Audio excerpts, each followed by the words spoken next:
Good day to all. I'm here to discuss about the advantages of Cebu property markets. Okay, just share my screen. Okay.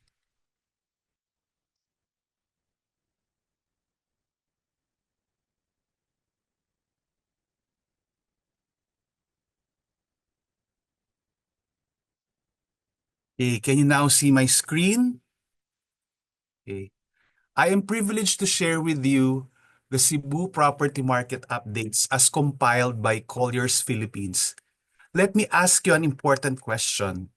Prior to reserving a unit, what are the most important factors that you need to consider? Can I have those answers in the chat box?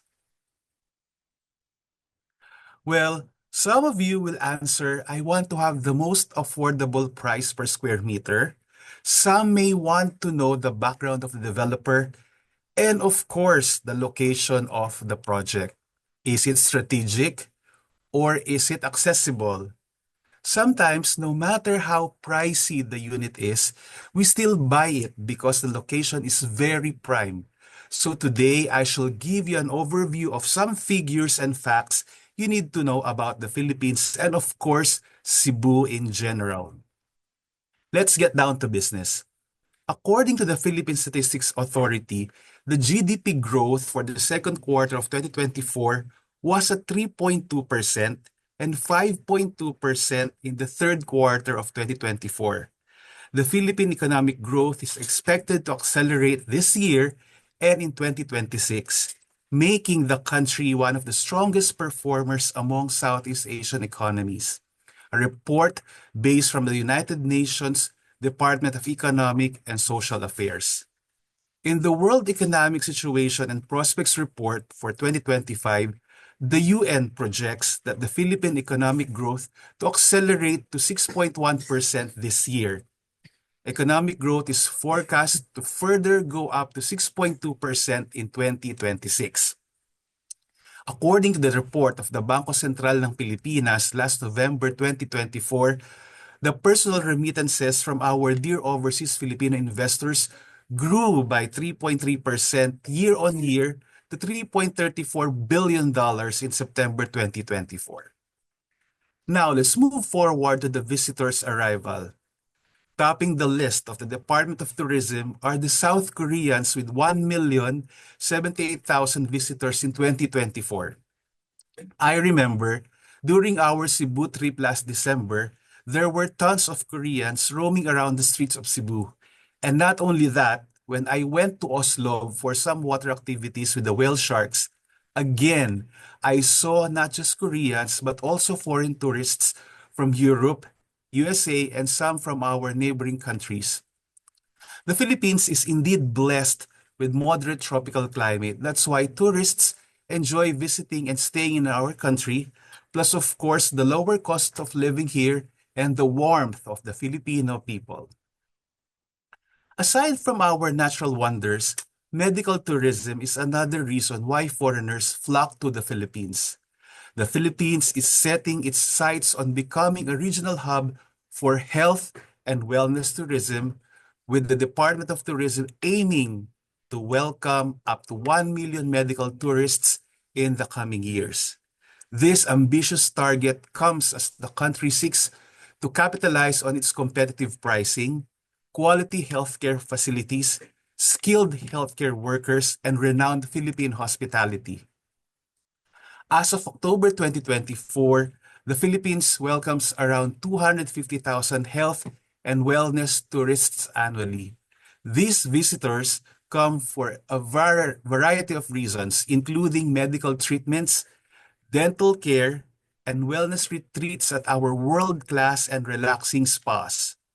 The Department of Tourism shared that the country aims to increase this number to 500,000 or even 1 million over the next few years.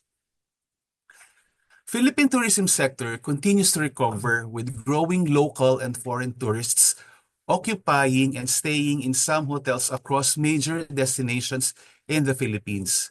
Metro Manila hotels continue to see rising occupancies as well as the rise in the demand for meetings, incentives, conferences, and exhibition facilities, or MICE. Foreign brands also continue to expand across the country, example of which are the top-notch hotel brands in our Newport City Township, with that of Marriott, Holiday Inn Express, Hilton, etc. In the first half of 2024, Colliers recorded the delivery of 2,700 hotel room keys, more than triple compared to 797 room keys a year ago. Our Grand Westside Hotel also opened in the Bay Area last year and is now the largest hotel in the country with 1,530 rooms. Moreover, Colliers also projected to have an annual average arrivals of 8.1 million tourists in 2025 to 2026. From 2024 to 2026, an annual average of 2,300 rooms is expected to be added to the market. Post-pandemic recovery has transitioned into a period of growth because of the increasing occupancies and more friendly daily rates, and because of corporate events, property exhibits, product launches, and summits. There's an increase in the hotel occupancy rates. Now, after hearing about the overall advantage of the Philippines, let us now dive into the strength of Cebu. According to the Department of Tourism tally for 2022, Cebu is the top choice of tourists. Why? It is considered the hub of the Visayas. As they say, Cebu is best for those who want a bit of everything, the best of both worlds, with colorful city life, white sand beaches, lush greeneries, etc. It offers a range of adventures beyond beaches. After you've taken the vibrant vibe of the city, you can plunge into the turquoise water of Kawasan Falls or snorkel among the spectacular School of Sardines in Moalboal. While having these adventures, you can also discover and savor the crispy skin of lechon or some fresh seafood served the sutukil way, or that is grilled, stewed, and raw fish all on one plate. And Cebu is also very accessible, an hour's flight from Manila. Aside from being the top tourist destination for culture and natural beauty, it is one of the most popular outsourcing spots in the country outside Metro Manila. The business market is rapidly increasing in Cebu today. It ranked eighth most popular outsourcing destination in the world by Tholons in 2013, and it has transformed into one of the most viable outsourcing destinations in the country. So, if you're a Cebuano, no need to work in BPO companies in Manila. In all our townships, we have the work component, and Mactan Newtown, being an outsourcing destination, some BPO companies provide equally generous benefits to global businesses like in Manila. So just a trivia for Cebu City, it is also considered a more resilient city during the pandemic. Despite the challenges faced by most BPO companies, the sector was still able to employ around 23,000 people.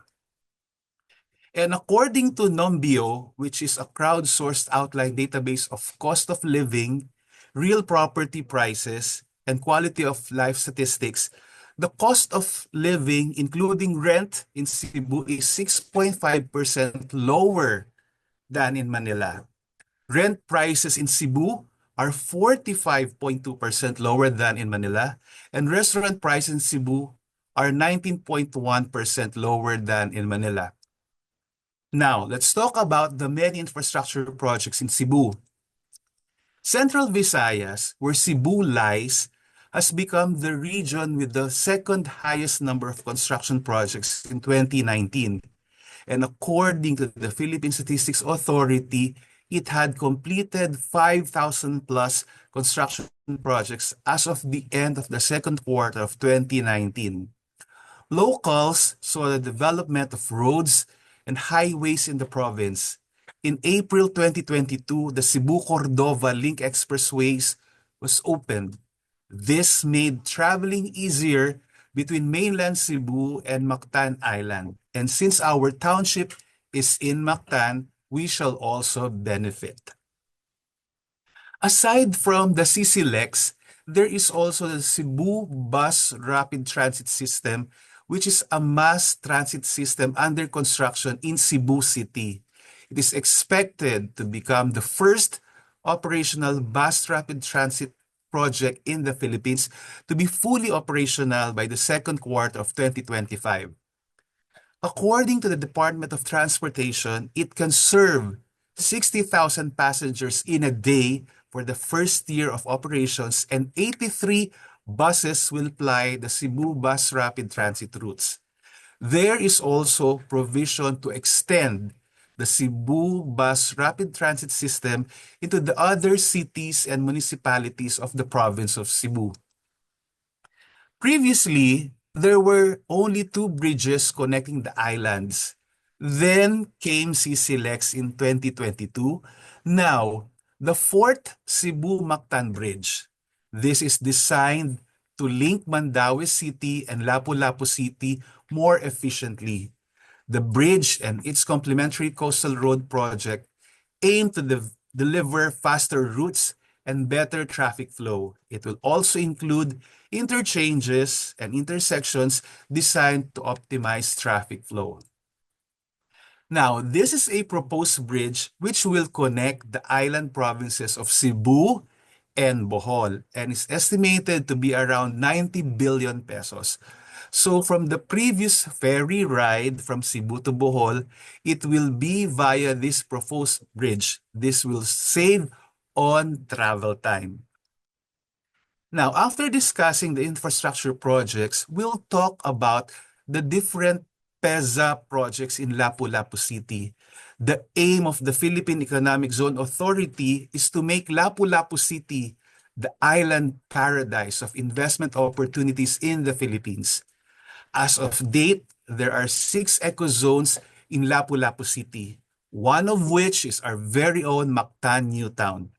These eco-zones host 324 locators, contributing 90.67 billion pesos in investments, 2.32 billion US dollars in exports in 2023, and 67,355 direct jobs. With all this mentioned above, now is the time to invest in the Philippines and of course in Cebu. So now, prior to signing the reservation documents, these are the 4 factors that we should all consider. The location should be very strategic, the value for your money, rental potential, and of course, the track record